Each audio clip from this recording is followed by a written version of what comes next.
saudara-saudara yang terkasih di dalam Kristus, tentang kerendahan hati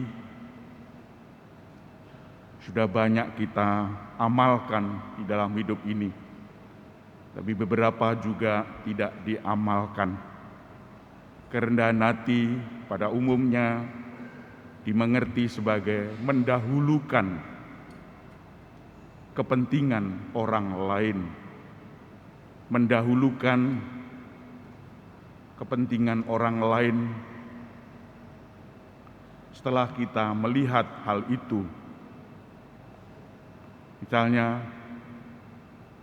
orang yang sedang berjalan, yang lebih tua dari kita, karena tergesa-gesa, maka kita minta supaya monggo silakan, lebih dahulu kita tenang-tenang, kita tidak nyalip, silakan. Mendahulukan kepentingan orang lain, mungkin karena antri terlalu lama, capek, panas, monggo Anda dahulu, saya masih muda, saya bisa duduk di kereta, monggo ibu saja yang duduk, saya berdiri, saya masih kuat. Nyalip, monggo nyalip,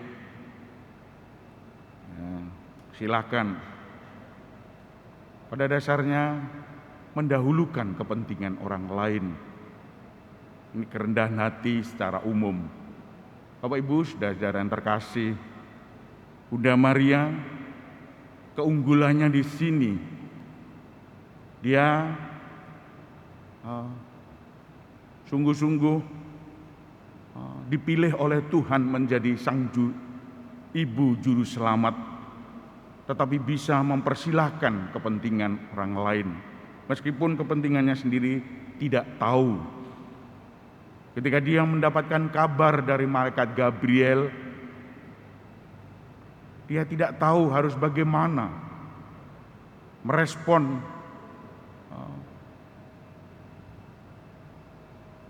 dijawab apa yang harus kita berikan kepada malaikat. Saya belum bersuami, saya belum disentuh.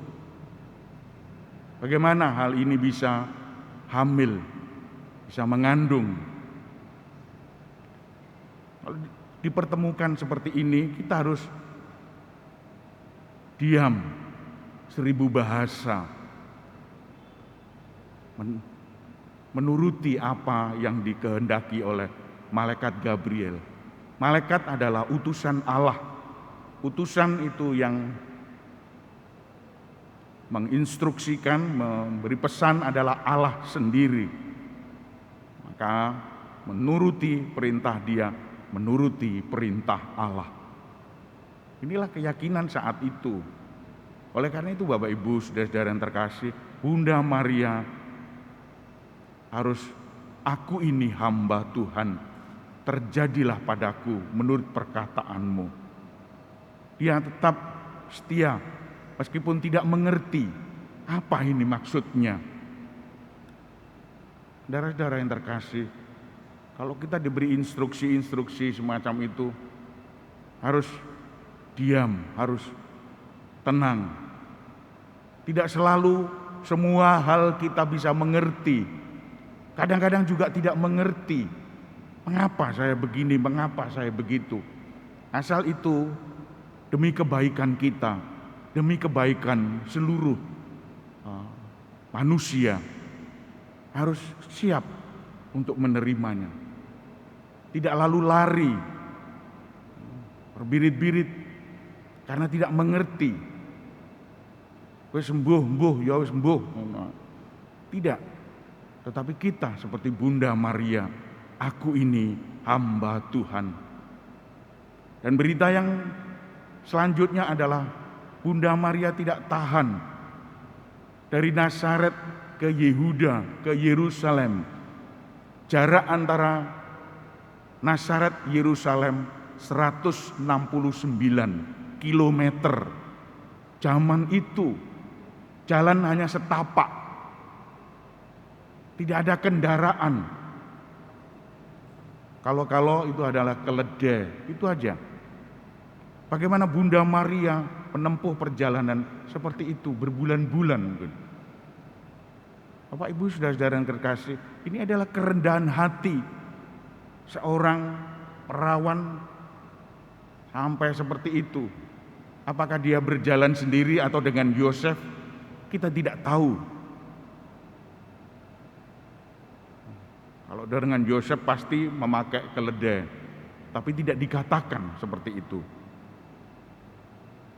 Bapak Ibu saudara-saudara yang terkasih, inilah Bunda Maria datang kepada Elizabeth dan dia mengaturkan cerita, sharing apa yang dialaminya. Maka Elizabeth lalu melonjak kegirangan. Seakan-akan ada dialog antara cerita Bunda Maria dengan kandungan Elizabeth, antara Yesus yang dilahirkan Bunda Maria dengan Elizabeth, dengan Yohanes Pembaptis yang dilahirkan Elizabeth. Dialog ini sungguh-sungguh kental, terasa. Maka Bapak Ibu, setelah Yesus lahir dan Yesus disambut oleh Yohanes Pembaptis, inilah anak domba Allah. Saya harus lebih kecil, tetapi dia harus lebih besar. Ini kerendahan hati, kerendahan hati. Bapak Ibu saudara-saudara yang terkasih dalam Kristus, kalau kita melihat kejadian-kejadian sehari-hari seperti saya contohkan tadi, miris rasanya. Orang tidak bisa mendahulukan kepentingan orang lain. Orang harus berkejar-kejaran. Memang zamannya zaman cepat, tetapi apakah selalu cepat-cepat?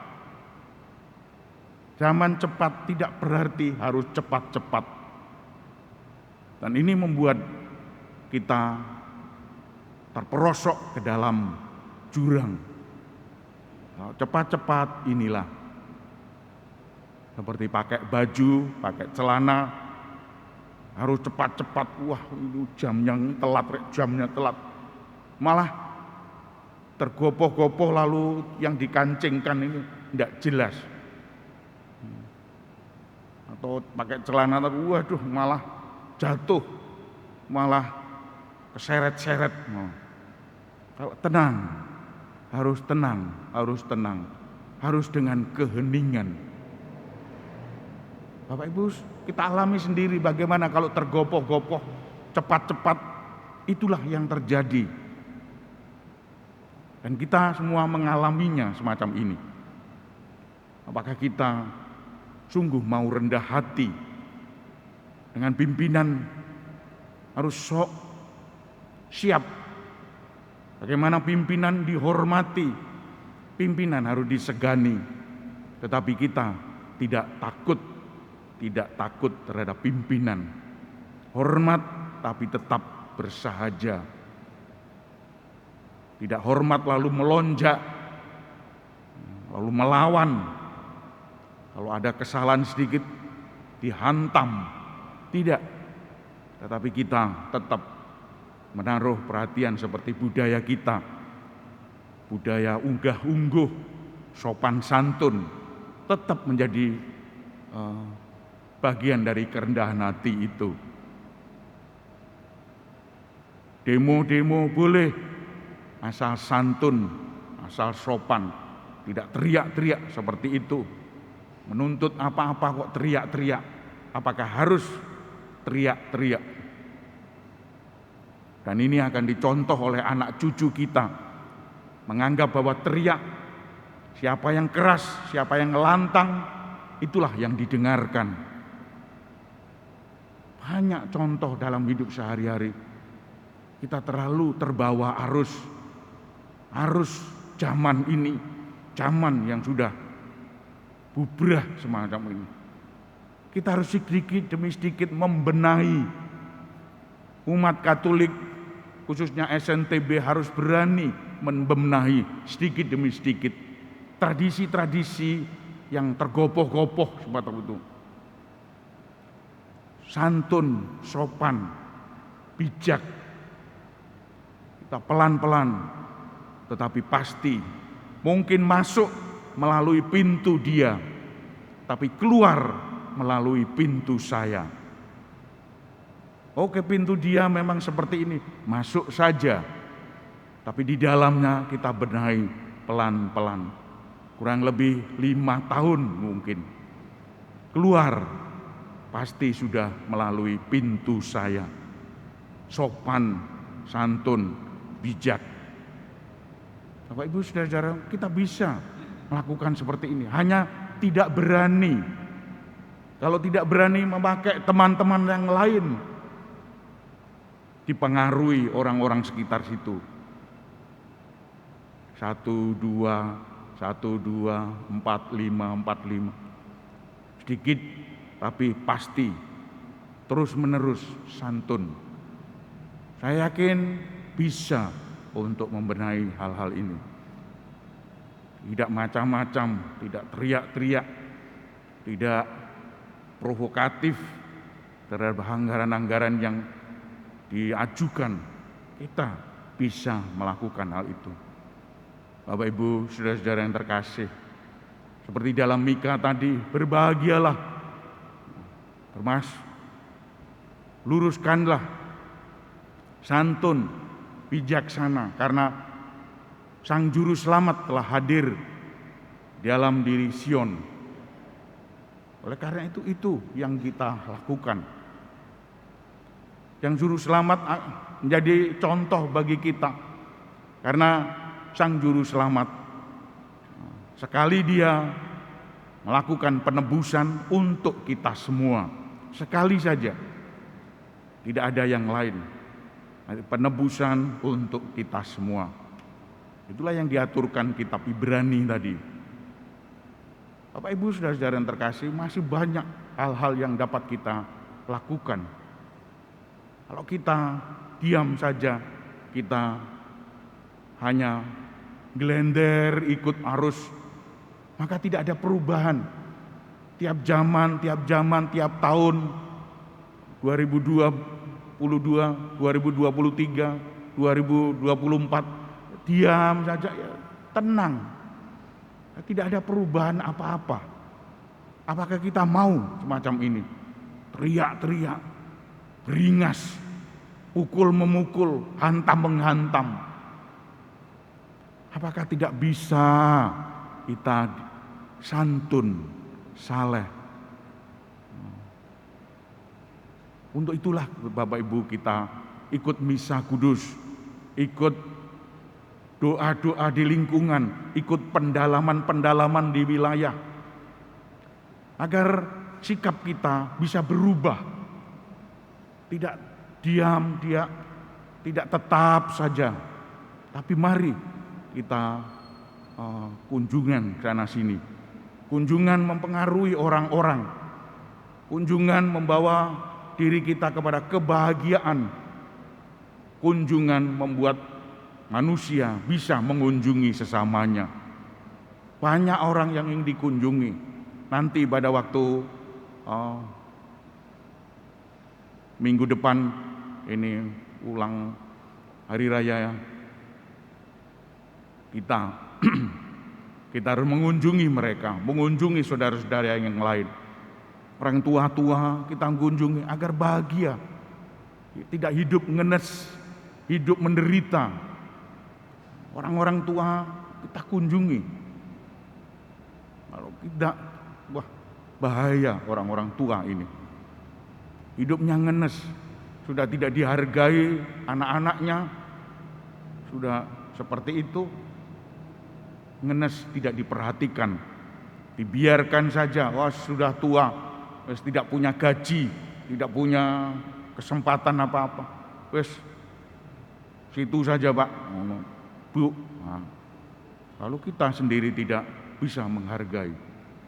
Oleh karena itu Bapak Ibu, marilah kita berubah dan berubah dengan karya-karya kita, dengan kunjungan kita, sepak terjang kita di masyarakat maupun di keluarga sendiri, bisa memunculkan sebuah gerakan yang baru, gerakan kerendahan hati, gerakan mengunjungi saudara-saudara, dan gerakan untuk berbagi apa yang kita punyai. Tidak perlu uang, tetapi sikap yang lebih utama untuk menumbuhkan menyongsong kita terhadap saudara kita Yesus Kristus. Oleh karena itu Bapak Ibu, marilah kita hening sejenak, kita mohon ampun di hadapan Tuhan, dan mohon agar diberi karunia kekuatan, kebijaksanaan untuk berani mengunjungi, karena Yesus Kristus ada di tengah-tengah mereka, di tengah-tengah orang-orang terlantar, di tengah-tengah orang bermasalah. Tuhan memberkati kita. Amin.